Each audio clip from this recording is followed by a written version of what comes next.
Salut mes élèves, j'espère que vous êtes bien ainsi que votre famille.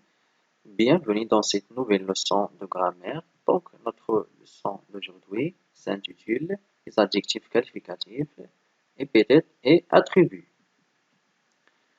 Donc, aujourd'hui, je vais vous aider à reconnaître les adjectifs qualificatifs, épithètes et attributs et de savoir comment les accorder. Donc, voyons ces phrases. Première phrase, c'est une très belle voiture bleue. Le pompier est courageux. Le jeune homme paraît très inquiet. Donc, quels sont les différents éléments qui composent chaque phrase? Donc, première phrase, c'est une très belle voiture bleue. Donc, c'est le verbe être. C'est un déterminant. Très. C'est un adverbe. Et voiture, c'est le nom. Maintenant, si je vous pose la question, comment est cette voiture? Vous allez me répondre que il est belle et bleu.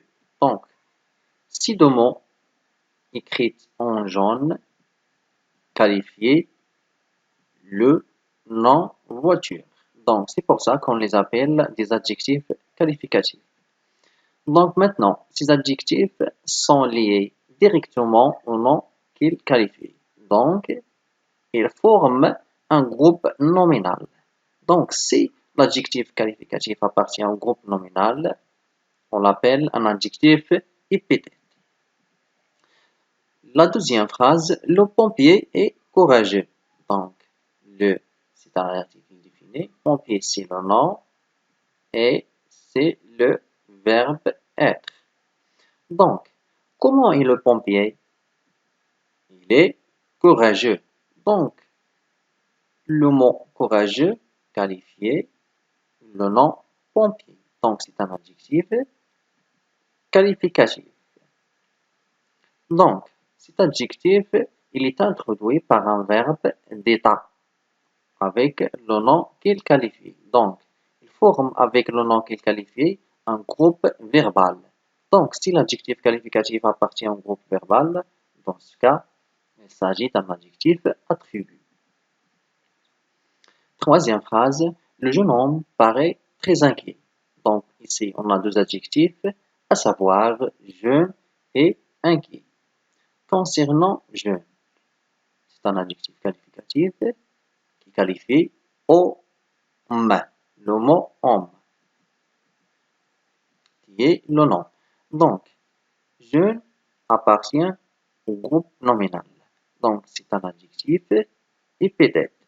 Inquiet, c'est un adjectif qualificatif qui qualifie homme, qui est le nom. Il est introduit par un verbe d'état. Ici, dans ce cas, c'est le verbe paraître. Donc, il forme un groupe verbal. Donc, c'est l'adjectif qualificatif appartient au groupe verbal. On l'appelle, dans ce cas, un adjectif attribut. Donc, ce que je dois retenir des exemples précédents, c'est que un adjectif qualificatif, ça peut être un adjectif épithète ou un adjectif attribut. Donc, comment savoir l'adjectif épithète? Donc, on a dit, il peut être un nom plus adjectif ou un adjectif plus nom. Il forme toujours avec le nom qu'il qualifie un groupe nominal. Tout simplement, l'un adjectif épithète appartient toujours au groupe nominal.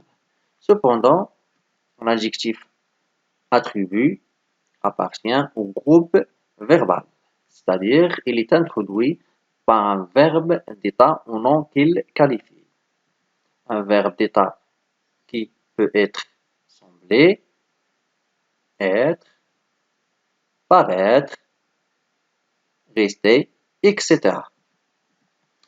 Donc, concernant l'accord de l'adjectif qualificatif avec l'autre qu'il est qualifié, donc, un adjectif qualificatif, qu'il soit épithète ou attribut, s'accorde en genre et en nombre avec le nom qu'il qualifie. Par exemple, j'ai acheté des fleurs merveilleuses. Donc ici, il s'agit bien sûr d'un adjectif épithète parce qu'il appartient au groupe nominal. Donc, il s'accorde avec fleur. Donc, le mot merveilleuse s'accorde avec le nom fleur. Donc, le nom fleur ici, c'est un féminin pluriel. Donc, l'adjectif merveilleuse doit être aussi, mais en féminin pluriel. Deuxième phrase, de loin la ville semblait plus belle. Donc ici, il s'agit d'un adjectif attribué parce qu'il appartient au groupe verbal. Il est introduit par un verbe d'état, donc il doit aussi s'accorder avec ville, qui est féminin singulier. Donc belle doit être aussi au féminin singulier. Donc à la fin, voici quelques exercices sur les adjectifs qualificatifs. Donc ici, vous allez chercher l'adjectif et vous allez dire de quoi il s'agit. Est-ce qu'il s'agit d'un adjectif attribué ou un adjectif épithète. Ensuite, vous allez les accorder correctement avec les noms qu'ils qualifient. Et à la fin, je vous laisse une vidéo. Avant, vous pouvez voir les corrigés de cet exercice d'application. Et enfin, je vous laisse une vidéo audiovisuelle pour mieux s'entraîner avec les exercices. Donc, chers élèves, ainsi prend fin cette séance. Je vous souhaite le meilleur et bonne chance et à très bientôt, Inch'Allah.